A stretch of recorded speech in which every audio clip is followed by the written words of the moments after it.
Okay. Thank you all for being here today. My name is Evgenia Orfanou, and I'm a librarian and employee in the Department of Social Welfare of the University of Patras. We organized this event today in order to motivate our audience to think about disability in a different way. Our event today will be delivered in English because it is submitted as an activity in the European Year of Youth 2022. So, to start with, I would like to give floor to Mr. Apostolos Vandarakis, Professor of Public Health in the Department of Medicine and Deputy Scientific Officer of the Student Welfare. Mr. Vandarakis, can you hear us?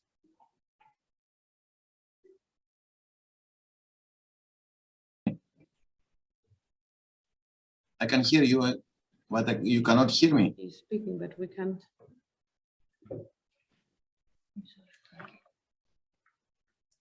Can you hear me?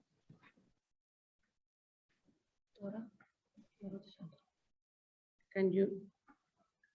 I can hear you, but you cannot hear me. Can you hear us now? I can hear you. I can hear you. Okay, and we can hear you too. Okay, so you can start. Okay, thank you very much. First of all, I'm really, I ask your forgiveness that I'm not there today in live, I mean. I would like to congratulate you about this event. I believe that this kind of events should be organized more often, and especially when we talk about disability. The way that we are talking about disability, it's a variable way. You can have several actions, but the most important thing to me is the disability to be inclusive in the community, to be active, to be equal, to have equity. So in general terms, this kind of events help to this direction. We have organized in the past some projects about disability and to be inclusive in the community. And we believe that with not a big effort, we can do it. We can have and we can succeed in that, to have the disability included in our community, in the community. So I really would like to welcome everyone to this event. And I hope that you enjoy these nice lectures. And on behalf of the chairman of the welfare and me and the committee, we would like to, we support this kind of events. And we believe that we are going to continue with our extensive and systematic and effort to see the way that, to see the disability in a different way that so far the community sees. And we believe in the university. The university has an important role, and the social welfare will have an important role to that. Thank you very much for this invitation to be here, and I hope that you enjoy the whole event. Thank you very much. We organized this event today with the Library Information Center of the University of Patras and the Erasmus Student Network. So I will give floor now to Mr. Chakonas, Acting Director of the Library Information Center of the University, to tell us a few things. Hello, good evening. Thank you very much all for being here. I'm the Acting Director of the Library and Information Center of the University of Patras, and our library has been very early aware of those challenges in order to be a more inclusive place, but not just a place, also a hub of services that are inclusive for our students. We have started working on this area since 2005, and we are very happy to be part of the social welfare project here in the University of Patras. Together with other libraries in Greece, we are trying to set up a framework of services that are actually inclusive for all tertiary system here in Greece. And we think that with your help and your awareness, we make university campuses and universities in general more fathomable to students with disabilities. As you may know, here in the library, as well as in other buildings of the library in other cities, we have equipped workstations with assistive technology, and we also have colleagues who support the students in order to make accessible the content in formats that print-disabled users cannot easily use. So thank you very much for this opportunity.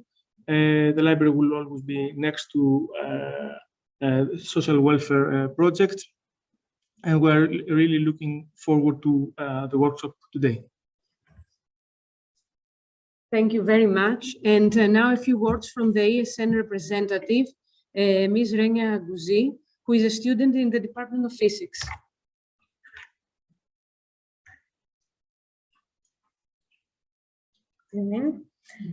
As the Erasmus Student Network of University of Patras, it is our honor to co-organize this event along with University of Patras Social Welfare and University of Patras Library and Information Center. We would like to thank everyone involved with this initiative and everyone participating physically or online. Disability is a really sensitive but important subject that should be discussed more and more openly these days. Inclusion and diversity is one of the main priorities of the Erasmus Plus program.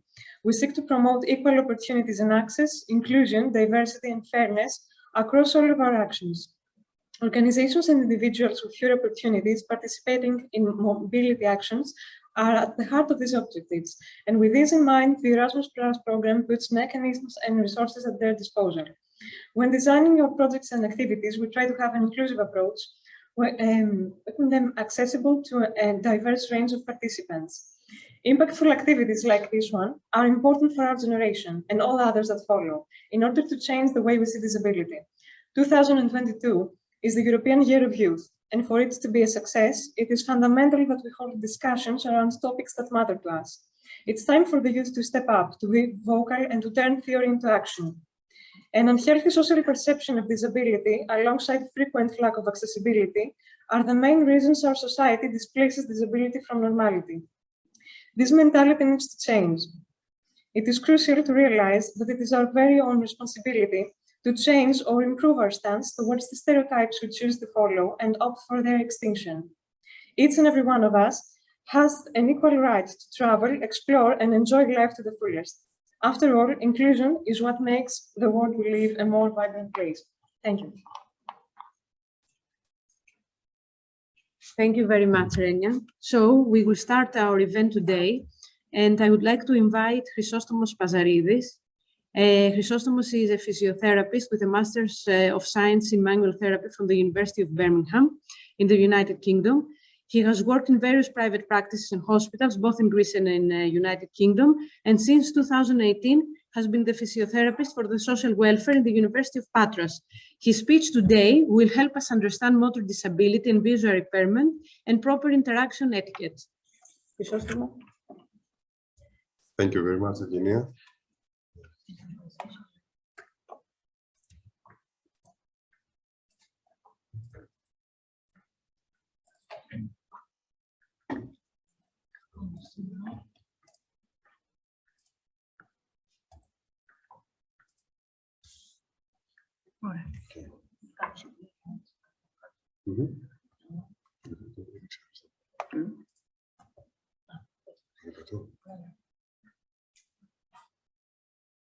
Hello from me. As Eugenia said before, what we're going to see today has to do with us understanding a bit better the motor disability and visual impairments and what they are basically and what causes them. And also some proper interaction etiquette when communicating with people with those disabilities. Mostly what you're going to see here is a part of the educational program that we have on our students that are qualified in order to participate on our program that we do on a yearly basis in the University of Patras. So starting today, the two things, as I said before, that we're going to see are regarding motor disability and visual impairment. Starting with motor disability, we're starting with a bit of a definition. So in order to understand better what it is, we have to know that motor impairment is the partial or total loss of a function of a body part. As you may well understand, this will mean that there will be a restriction of activities of daily living because that is impaired in the daily life. Motor impairment can be either temporary or permanent. An example of a temporary motor disability, motor impairment, could be someone who has a car accident and has broken both of his legs. For a finite period of time, he has to use a wheelchair in order to be able to go wherever he wants to go. A more permanent motor impairment, for example, would be another car accident. I don't have the thing for car accident, but it's the thing that comes to mind first. That has, for example, a spinal cord injury. He suffers from paraplegia, and so he might never be able to move his legs again. As you may understand, there are many different types of motor impairment. It can affect either the legs, it can affect the arms as well. It will be either both or one side. Many different causes for a motor impairment. It can be congenital, it can be accidents, as I said before. It can be caused by diseases or a progressive neurological condition, such as, for example, multiple sclerosis. The most common types that we encounter, if I can say that, is cerebral palsy, a spinal cord injury, multiple sclerosis, spina bifida, a muscular dystrophy, a lost or a damaged limb, and severe arthritis, especially at the later stages, and Parkinson's disease. Now, there are some things that we can do in order to properly interact, as I said before, with someone who has a specific disability. Those that we see here are more of the general guidelines, if I can say so. So when we see a person with a disability, the first thing that we have to do is, if we want to help them, we have to ask them of how we can be of better assistance to them. We just don't assume that they need our help and we take the initiative. And of course, it always has to be with their consent. It is also very normal that we use idiomatic expressions, and for example, is when we're speaking to someone who is blind or has a visual impairment, we can still say, "See you later." It's not, we don't have to think that, oh, he has a visual impairment. If I say that expression, it might make him feel awkward. No, we speak as we would normally speak. Of course, it goes without saying that we don't speak slowly.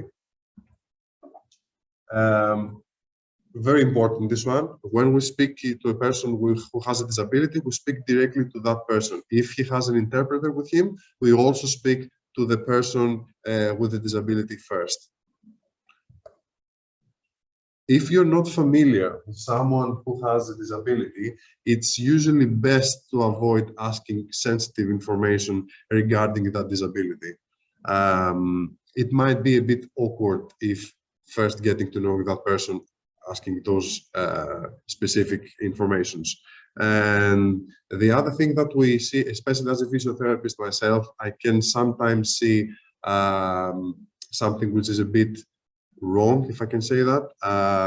People tend to praise someone with specifically with a motor disability for him completing simple daily tasks. For example, a transfer from his car to a wheelchair.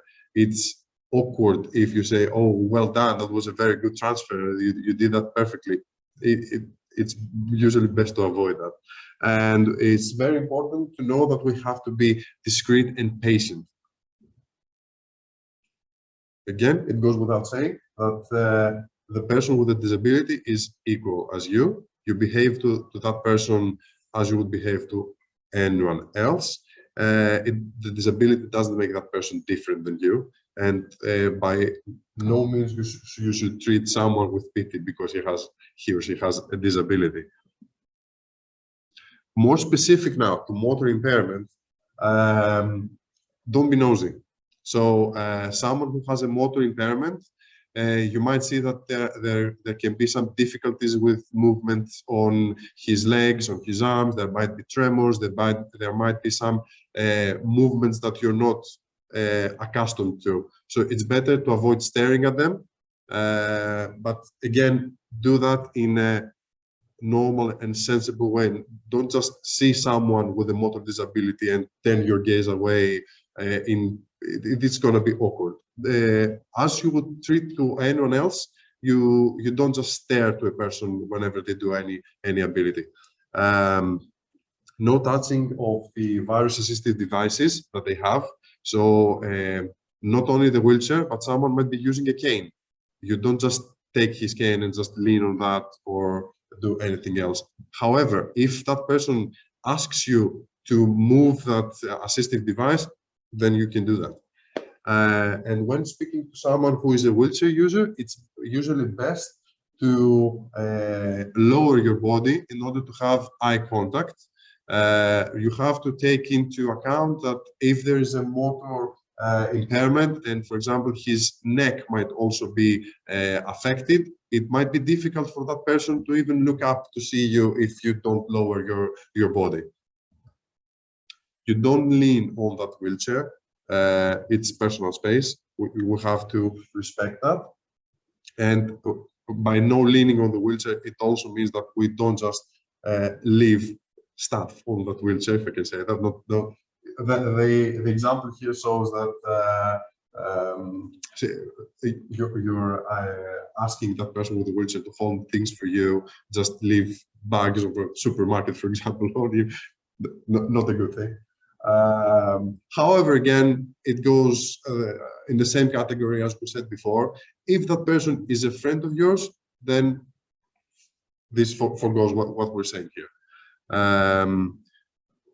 You can still use your hands to introduce yourself to someone who has a motor disability, for example, someone who has a lost or damaged limb, as we said before, or has a motor impairment that restricts him from using his arms. What you can do is that you can still have like a simple touch gesture on the forearm, on the arm, for example. We have to understand that motor impairment usually comes with some comorbidities such as pain, which is the most important thing. Pain, as we know, after a while, it can start affecting the person who has that.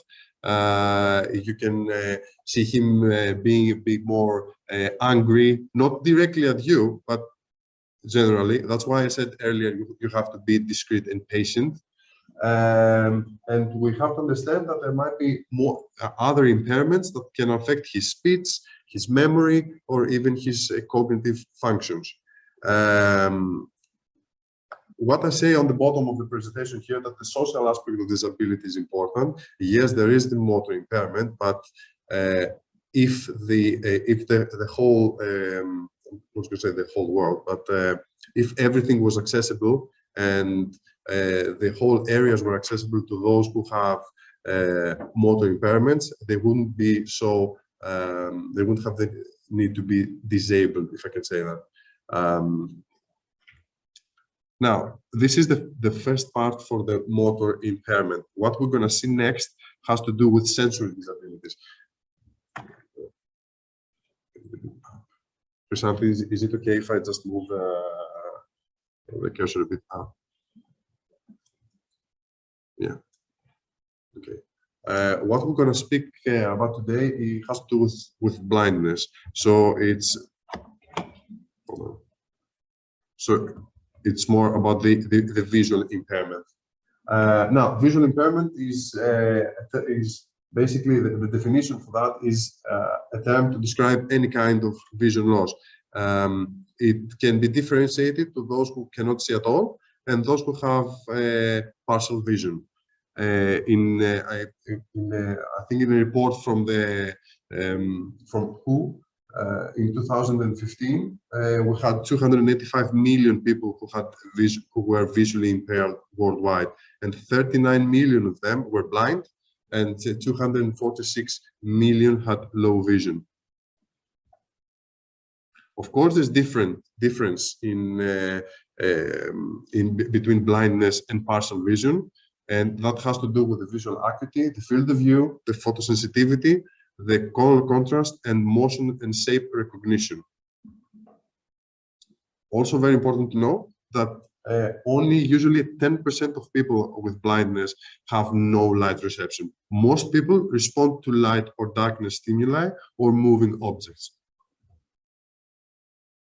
Again, from the World Health Organization, most common causes of blindness are cataract, glaucoma, diabetic retinopathy, and injury. And regarding the autonomy of those who are visually impaired, they mostly have, and you will see if you have ever crossed your eyes with someone who has a visual impairment, the assistive cane that they usually have. They can also have specially trained guide dogs. And the last thing, in the last photo, you can see pretty much everywhere, I think in every city worldwide, the tactile paving, which guides the way and or stops them regarding direction, and is basically a guide to where they want to go in the urban environment. As with motor impairments, as we said before with the motor impairment, there is again some etiquette that we can use in when communicating with someone who has a visual impairment. It's best to identify yourself before making physical contact with someone, for example, who is blind, because that will startle them. And it's good to introduce that person to others who might be in the group with you, not only for that person to get to know them, but they feel that he or she is not excluded from the company. As with the motor impairment, again, don't just assume that help is needed. If you see someone who is blind and trying to cross the road, don't just grab his or her arm and try to walk him across the road. That's not a good thing to do. And the important thing is that when asked to guide someone who is blind, you let them grasp your forearm and you lead the way. Moreover, it's very important to give clear guidance regarding direction when you're trying to guide someone who is blind or has a visual impairment. For example, that as I said in the picture on your right, you can see someone who has a visual impairment that is walking, and the clerk in the back says, "Look out." That's not helpful. If there's something that you have to say specific what they have to look out for. In case you're guiding someone who is having a visual impairment, you should always inform that person if you move away from them, because they're expecting you to be next to them. And again, when offering a chair, which is pretty much, I think, common sense, but it's good to mention that. When offering a chair to someone who has a visual impairment, don't just grab the chair, move it back, and expect that person to know where the chair is in space. You always guide through the process, saying that I'm going to take the chair from behind you and I'm going to move it in a specific way. And it's good to ask that person to have his hand on the wheelchair arm, so that we know where the chair is going.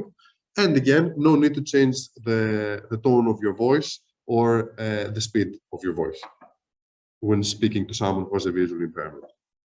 The last thing I want to say before I finish my presentation is that we should never forget that someone with a disability is the same as everyone else. They all have families, they have likes and dislikes, they all have their own personalities. Disability is a part of them. It is not, however, what defines them. We should first be talking to the person. We don't speak to the disability first. one thing first is that we are equal. Thank you very much.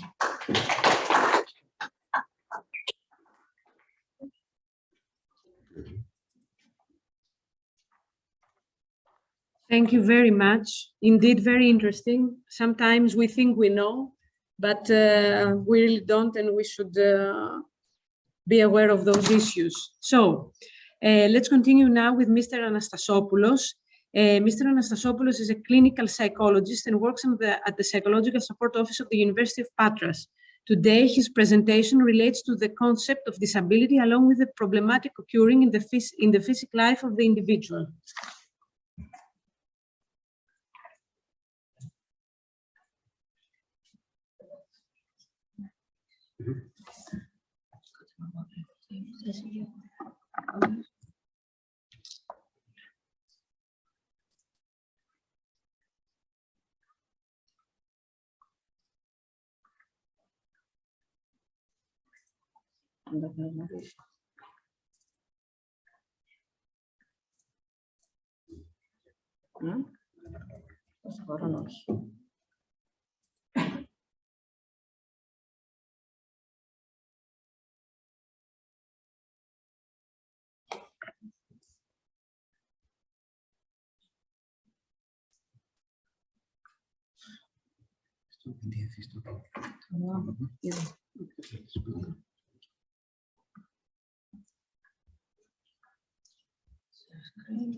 Thank you very much. I'm Konstantinos Anastasopoulos. I'm a clinical psychologist. We're going to approach the concept of disability from an aspect, a different aspect. This one of a psychological one. What do we mean? There are different models approaching disability, the concept in general. There is a medical one, which consists to help the individual to cope with the somatic difficulty which causes the disability in general. There is a social model which aims to make a readaptation of the individual into the society, and there is a psychoanalytical model. The third one is the model that who represent our work. So, of which kind of disability do we talk? According to Mr. Pazaridis, you understood that there are several forms of disability and impairments. There are sensor, there's motor, there are visual impairments. So when we work in a clinical context, we receive patients, we receive individuals, we receive students who manifest many forms of disabilities and impairments. There is a major concept change. From 1975, there was the concept of inadaptation to our nowadays, which is called handicap. There is an evolution during all these years. And this is that they prefer into our nowadays. It's the term which is called handicap.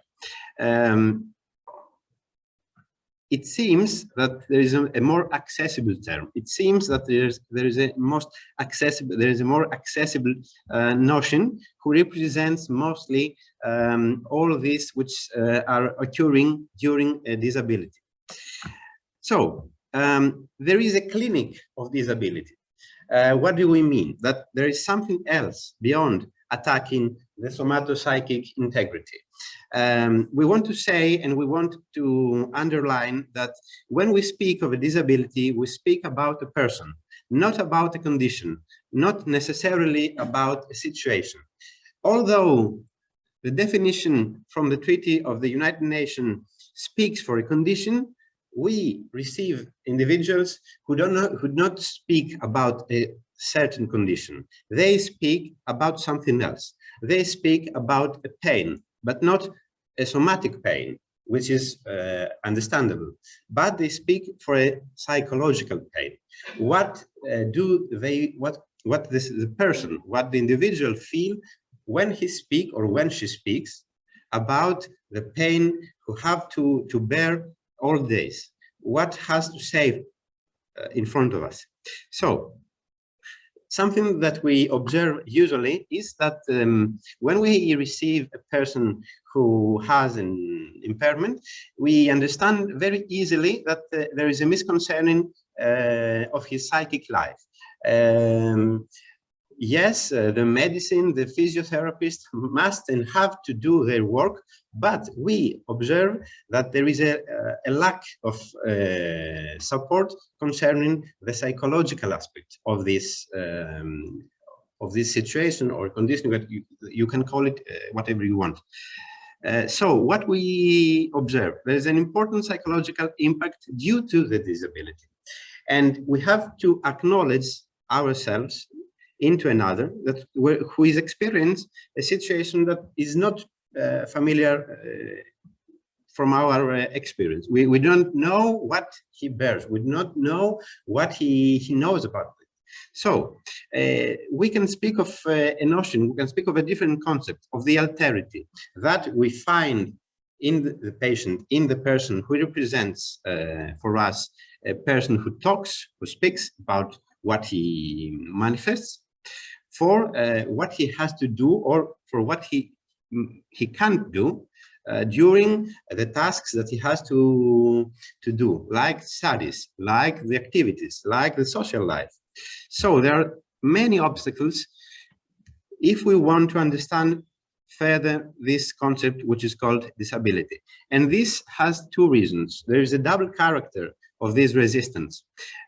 First of all, there is the, if we can call it like this, there is the somatic aspect of the disability. When we speak about a disability, we speak about the somatic aspect. And that is something that we cannot doubt about this. Okay, we have to cope with the problems in our daily life, yes, but it's very close to an organic, a medical terminology. So there is the first obstacle. And another obstacle is the belief that the disability or the impairments that has a disability are incurable, irremediable. So what psychoanalysis has to say about the disability? We have, first of all, to take into account two elements. We have to understand the trauma. The trauma, we speak about the psychological trauma, not a real trauma. Someone who is diagnosed with sclerosis, for example, has to accept the notion of sclerosis, has to accept the problems which are occurring to his daily life. And this is something that is not given for everyone. Another aspect, the diagnosis of a disability constitutes a real, at this time, trauma. We speak about the consequences for the individual if we speak for a child, for example, or a family member, and his parents or his relatives. So what can we observe during the meeting with a person which is diagnosed with a certain type of disability? We observe that there is a disorganization of his psychic function. That means that there is a collapse, maybe there will be a collapse of a psychological defense mechanism, which can lead to a certain manifestation of various pathological forms. We speak about depression, we speak about melancholia, for example. And this is something that we cannot omit.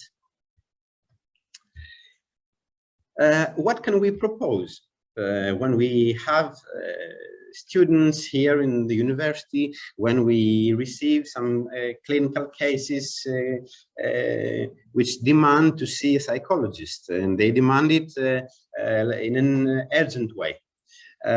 We have to repeat it that when we speak about disability, it's crucial to have in our minds that there is not only a physical and social situation, but also there is a question of psychic life of the individual. We have to decodify, if we can call it like this, the unconscious representations of the disability for each individual concerned. That means that we have to understand what is the meaning, what's the exact meaning of the disability for a certain person. And we cannot agree 100% on the definition for everyone.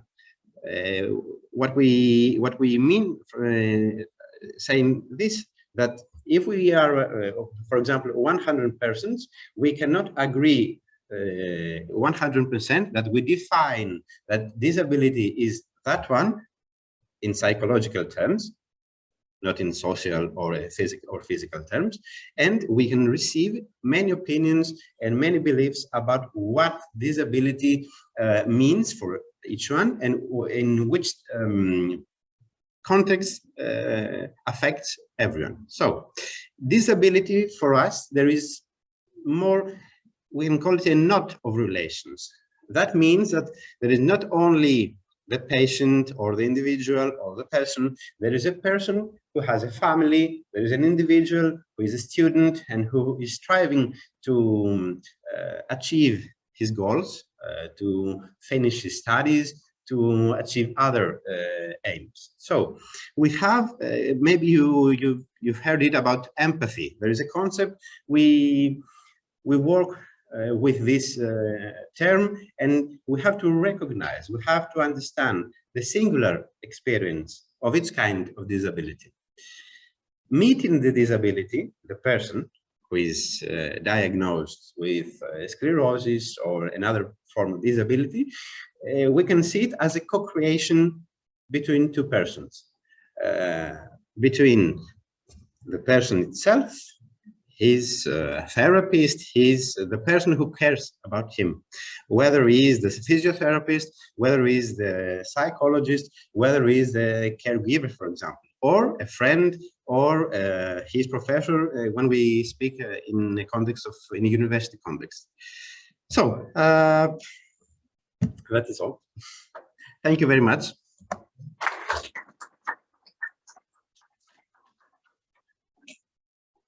Thank you very much. Now we shall continue with our program. There has been a slight change of plans due to illness. So our next speaker is Eva Gridgerly. She is a graduate student of the Department of Computer Electrical Engineering. Eva is visually impaired, and her speech today will be about the independence of blind people. So Eva, let me change the camera a little bit. Yes.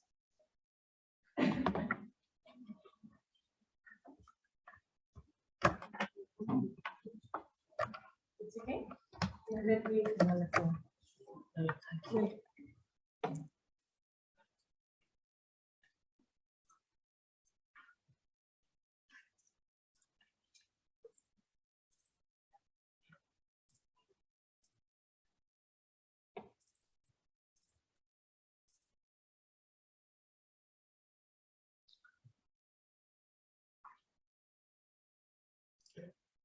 Γύρισε την Ευγένεια.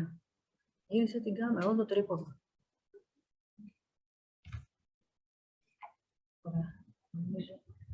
Okay. Okay. Okay. Hello to everyone. The independence of blind people. I have on purpose chosen this title for my lecture today because in our days there is an important percentage of people who were either born with impaired vision or they lost their vision at some point in their life. It goes without saying that the blind people should be isolated on their Spinalova Island, but the opposite must happen. They need to feel equal and be equally treated members of our society. They try to become independent by using different ways from the ones that people who have their vision intact use. They must learn to walk. They must learn to read, write, and behave like the others. Let me help you understand what exactly I mean by showing you the following photographs. Something can be had.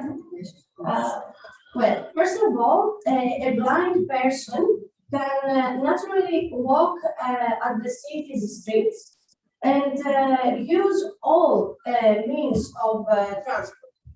In order to make this happen, the blind person needs to hold a white cane which somehow replaces his or her eyes. This cane doesn't come in another color, but because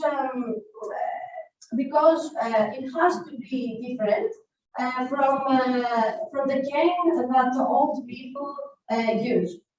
By the way, I would like to say here that the 15th October is the International Day of the White Cane.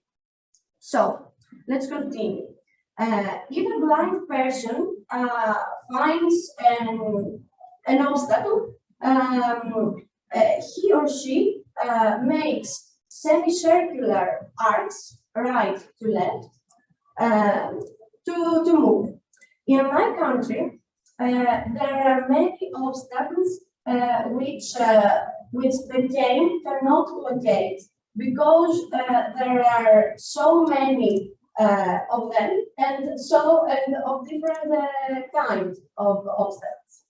As we see in this photo, there is a telephone booth where the cane cannot tap because of thin column. As a result, someone who cannot see can be easily injured.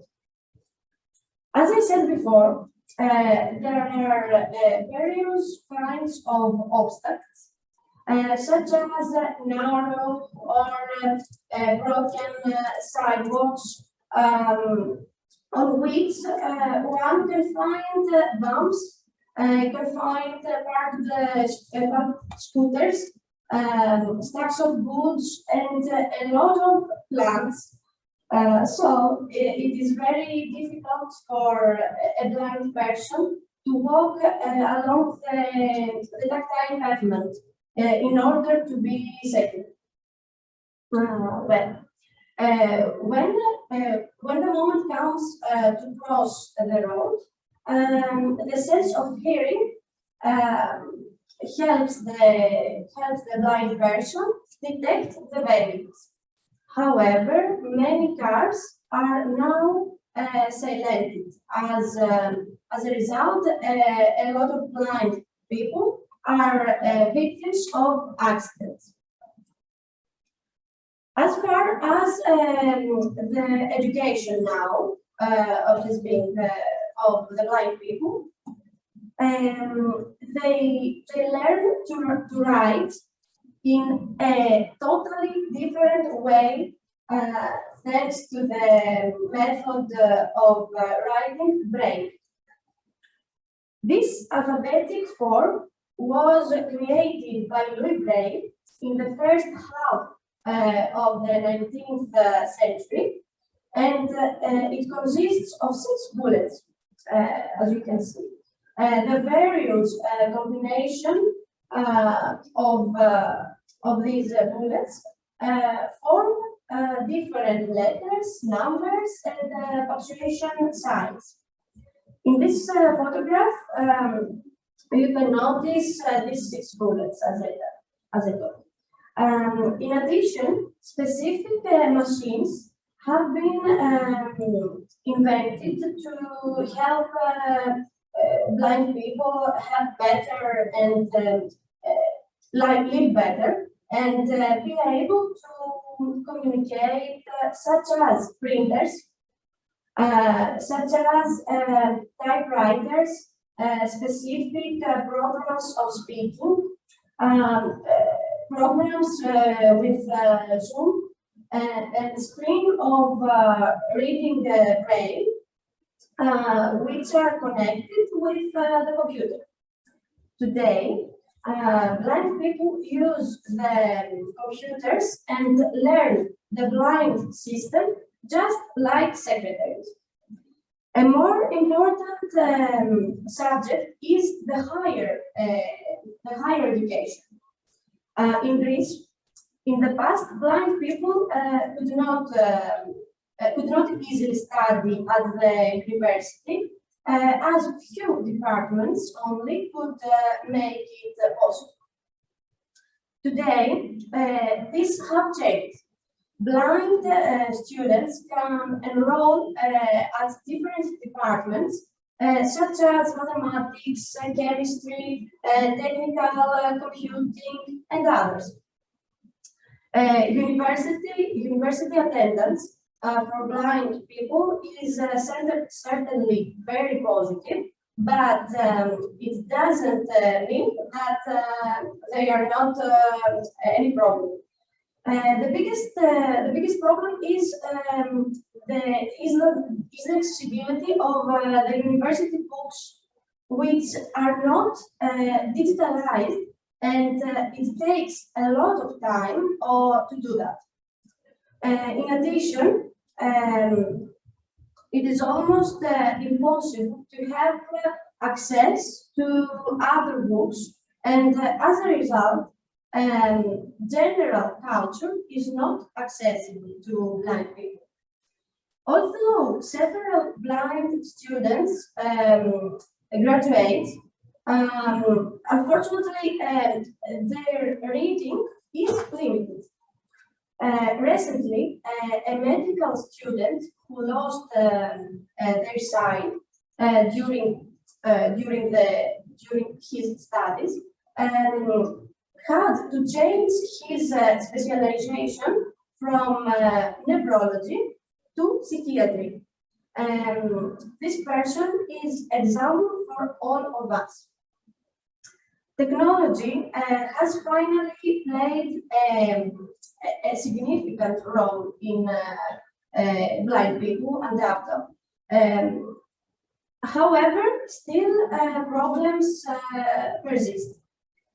Naturally, I refer to my country because in Europe, the life of blind people is much better than in Greece. In Europe, the government gives generous benefits to the disabled. On the contrary, in Greece, the amount of money which is given is very small. It's not enough to cover the expenses.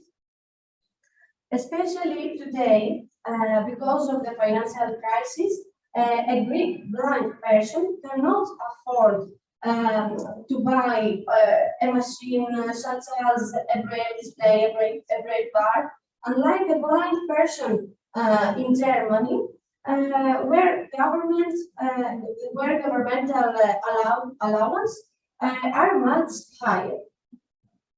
But furthermore, Greek mentalities have to change as people do not know, as Chrysostomos said before, how to behave with the blind. The subject of the independence of blind people is a big chapter for which I could speak for many hours from personal experience, and theoretically I could mention several examples of impossible situations with which the blind people try to deal with in Greece, especially. But because of the limited of time, I will stop here and I will close with this because of all these problems. Blind people's life is an amazing adventure. Thank you very much. Thank you, Eva. Shall I switch? I continue speaking. Okay. Thank you, Eva, very much. It's very important to hear problems like this from the perspective of another person, a person who faces these problems in real life. So now we will stop for a little break, a little coffee break, and then we will continue with our other activities. So we will have half an hour coffee break, and we will continue after. Thank you very much for now.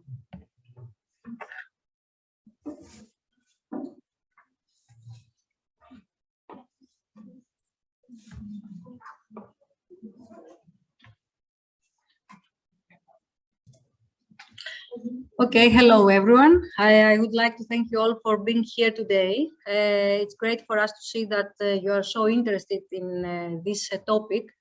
But now it's time to move to the last part of the event. It's the award ceremony for the 3D printing contest that Social Welfare Service organized during the last semester. One second. Well, before we announce the winner, I would like to tell you some useful, I think, information about 3D printing.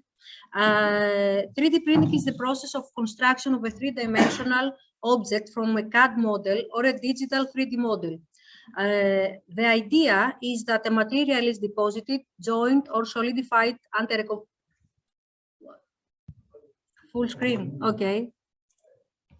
Under a computer control with materials such as plastics, liquids, or powder grains being fused, typically layer by layer. There you can see a photo of a 3D printer where it prints a little house. It was really interesting for me the first time that I saw the printer printing actually something. Today, 3D printers are used in many fields, such as jewelry, footwear, industrial design, toys, architecture, and many more. Furthermore, 3D printing has proven to be helpful for people with disabilities. The technology enables the creation of objects and services that are easy to use and adapted to disability. Above all, using 3D printing makes it easier, faster, and cheaper to customize each device to its user. Some examples of how 3D printing can help people with disabilities are the following. We can print 3D printable prosthetics. I will show you some images later. There are 3D printed everyday useful objects that help people with disabilities. Also, there are 3D objects that help people with blindness actually see the world. There are objects that are too small, like molecules. There are too large, like some buildings. So a blind person cannot see the building, but he can touch the building. Items that are too dangerous, like a wild animal, for example. Items that are fragile, like an artwork. Too distant, like a monument, etc. Really, there are hundreds of examples I could show you, but for now, we'll just see some of them, just a few of them. Here are some examples of everyday useful objects. This is a bag carrier. It is a handheld tool that distributes the weight of bags carried. So it is very helpful, and also for people that may have a missing hand, for example. The second object is a finger pen holder. It's a small accessory that snaps onto a figure that holds a writing pen or a pencil. It is useful for those with gripping issues. Here is a wheelchair cup holder. Some solutions for everybody, maybe. A 3D printed wheelchair ramp for one step. He can carry it around with him, and so when there is not a ramp, he uses that little stuff and he can step on the pavement. And these are maybe some more serious examples. There are prosthetics. This is a supporting exoskeleton. The development of these sorts of exoskeletons helps disabled people by giving them support where they need it most. This enables them to move in new and wonderful ways that their body could never normally do. And this is a cyborg fixed hand. It's a really nice idea. It can be printed in any color. That's why I said before that it can be customized even for small kids that may use something like that. But now I want to show you the examples that that students from the university created. So we ran a contest here in Social Welfare Service and the Library Information Center, where we asked students to create a 3D model that could help a student with a disability. So we received many that were interested in the contest, but finally we received only 4 models, maybe because of the complexity, I don't know. So the first one is a folding table for a wheelchair. Is a table that is very useful for note-taking when students use a wheelchair. It's from Kaliva, Kekako, and Solu. They are from the Department of Mechanical Engineering and Aeronautics. I don't know if someone is here today. I don't think so. The second one is a turbofan engine. Actually, this is a model of an engine that is very known in this department that Gianellos and Stavru study, and they create that because they think that people with blindness can touch the object and see how it works. The third one act the same way. This student, Tarcisia Angelari, created some utensils that are used in a laboratory of chemistry, biology, etc. And the last one did the presentation, but I don't know if it is the last one generally. It's a tactile map of Patras University. That project was created by Kounelis and Sina. I don't know which one you like most, but Mr. Tsakonas Ioannis will tell us which one is the winner, although the winners are here today. The map is nice. Let's see, I don't know.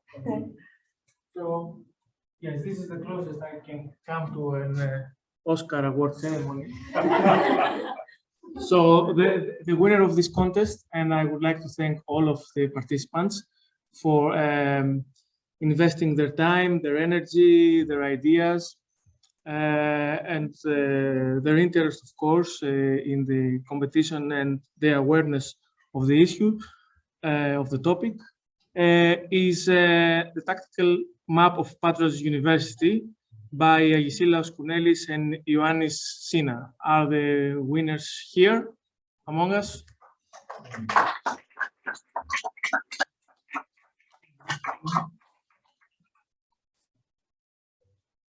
We have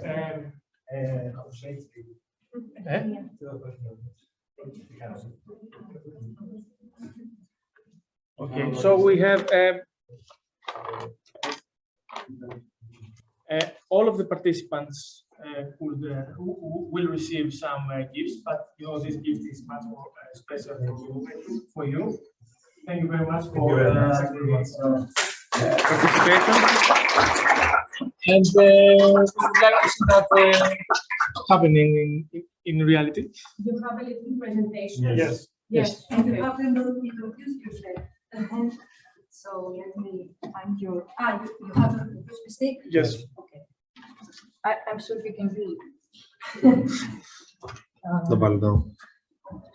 Δεν έχω τώρα βιοσιοφυλάκι εδώ. Ναι.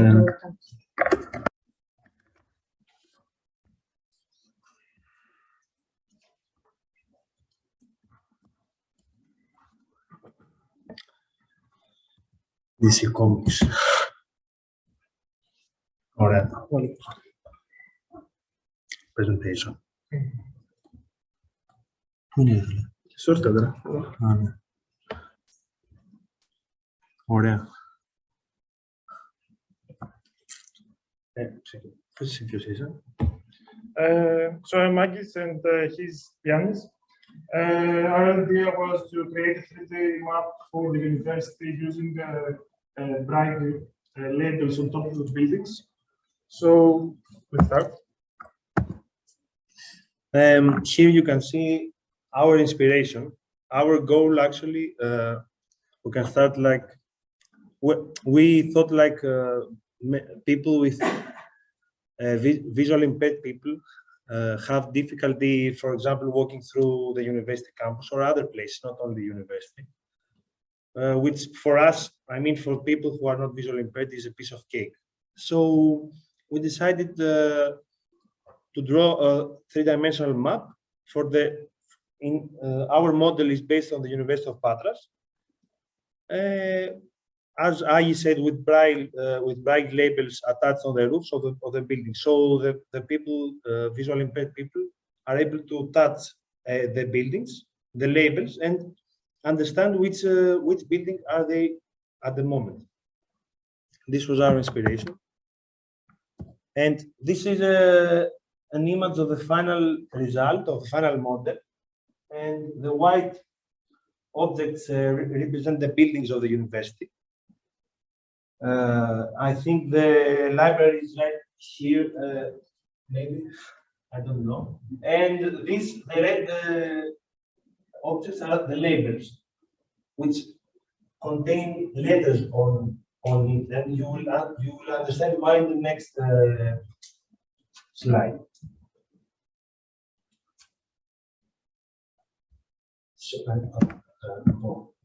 So this is the idea that there will be a letter on the map, and each letter, let's say the letter B, will be matched with the corresponding building. So the letter B will match with the computer engineering department, F with the medicine, and etc. So if the visual impaired people touches the letter B, he will know that he is there, let's say, for example. So if we have multiple copies in various locations of the university, and the special label which is meant to be like you are here label, someone can understand where he is and where or he or she want to go. So our model is fully functional. It can be printed out today. It's something nice to see aesthetically. And our primary design parameter was from the beginning the usability for the users, which are the blind people. Because this is an automated process, it's extensible to other places like museums and other universities. You can see in the next slide. And it's also easy to produce more maps in different dimensions. Okay, so we'll begin with creating Braille code labels for letters of the alphabet. We then we went to the maps, the OpenStreetMaps. It's like the Google Maps, but it's open source. And we exported the data for the University of Patras. And we create two scripts, one for constructing the 3D map and attaching the labels, and one to create the labels for Braille code. We use Python. So that was it.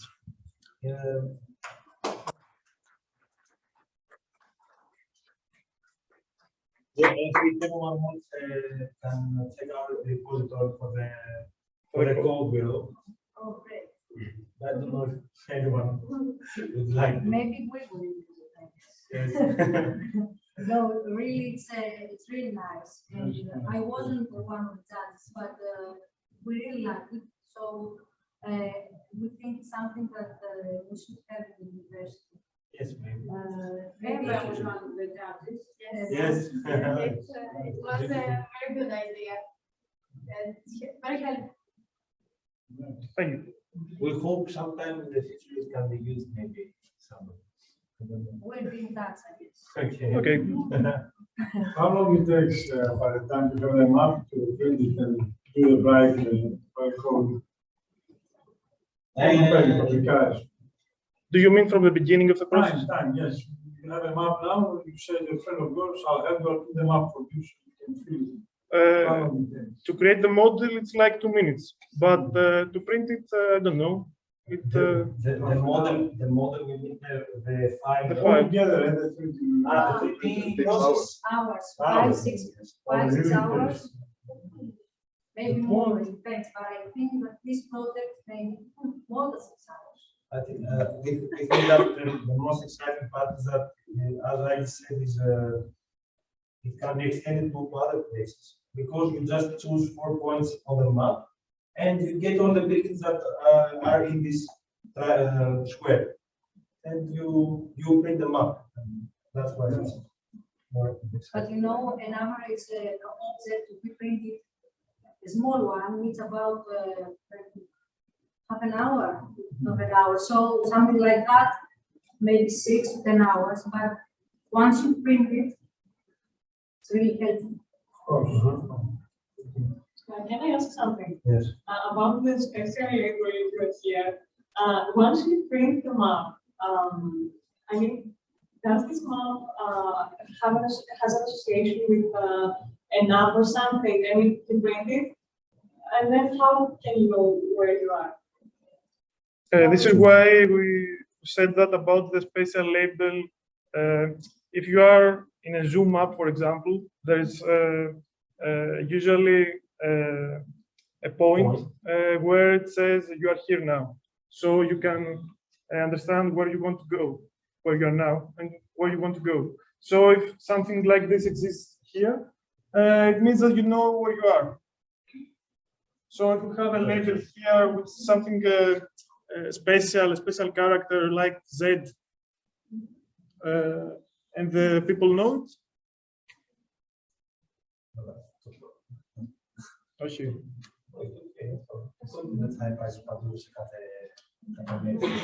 No.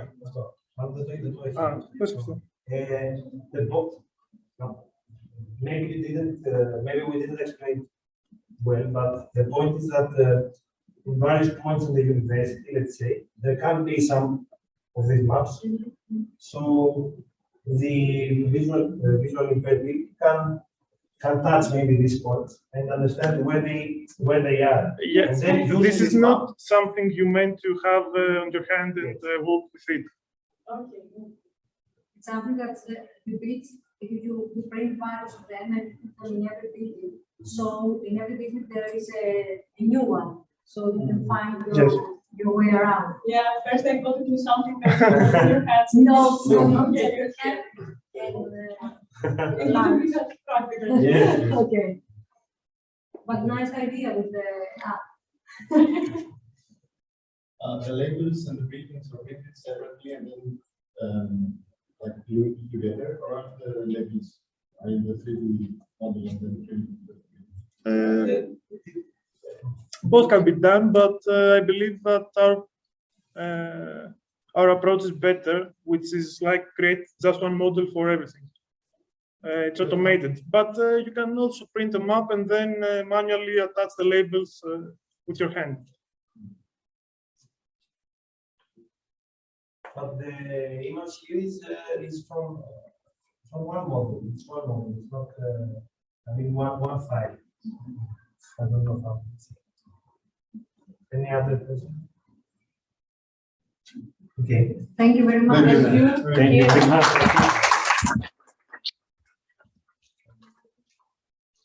It was our redemption, it was our fault, but we didn't have enough time because the results were a bit late. And we had so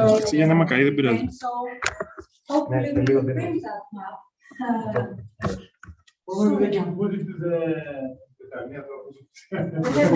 Yes, yes.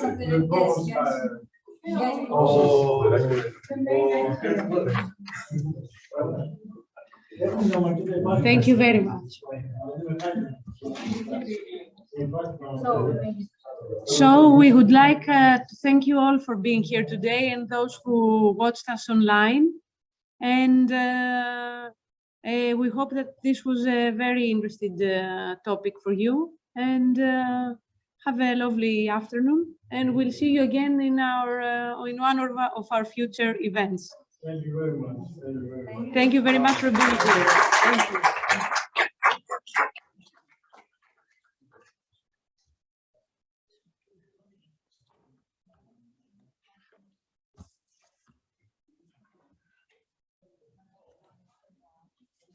Thank you.